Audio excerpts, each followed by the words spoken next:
पंचवटी विभागातील गोदावरी नदी काठावरील गंगा घाट, रामकुंड व नांदूर घाट येथे उत्तर भारतीय बांधवांचा छठपूजा महोत्सव मोठ्या श्रद्धा, उत्साह आणि प्रदूषणमुक्त वातावरणात संपन्न झालाय।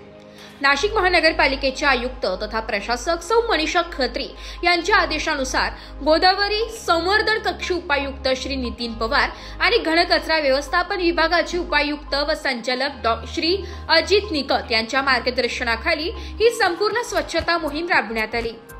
तसेच विभागीय अधिकारी श्री मदन हरिश्चंद्र व घनकचरा व्यवस्थापन पंचवटी विभागाचे विभागीय स्वच्छता निरीक्षक श्री संजय दराडे यांच्या मार्फत छठपूजा आयोजक व सर्व भाविकांना प्रदूषणमुक्त पूजा करण्याचे आवाहन करण्यात आले।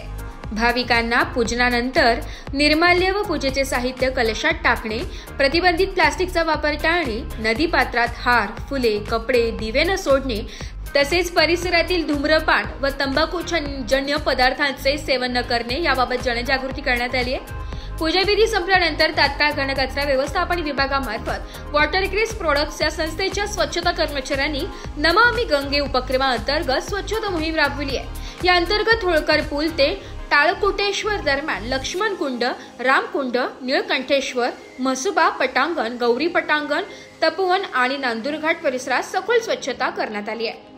ब्युरो रिपोर्ट, नाशिक लोकशाही न्यूज, नाशिक।